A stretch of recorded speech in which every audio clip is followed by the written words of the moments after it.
On the morning of November 28, 2023, the Bishop of the Diocese of Agartala, Most Reverend Lumen, Monteiro, CSC, paid a visit to the pre-novitiate at Bosco home Herma and offered the holy sacrifice of the Mass for the community. It was a blessing indeed to have him in our community and to express the feeling of oneness with the diocese and its shepherd.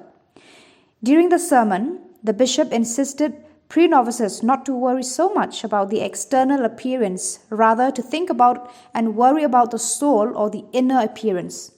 Quoting APJ Abdul Kalam, he urged the pre-novices to have a dream to reach the goal, a dream that is different from other dreams that we have during the night. He also emphasized on the importance of obedience and discipline and that these should be followed out of love.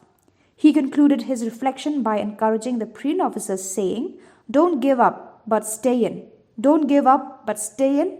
Don't give up, but stay in." After the Holy Mass, there was a short felicitation for His Lordship with a welcome song, a melodious choir piece, and the words of appreciation and gratitude expressed by Pendap Biang Pedang, one of the pre-novices. We thank His Lordship for the visit of the pre-novitiate and we promise him that he will be remembered in our daily prayers.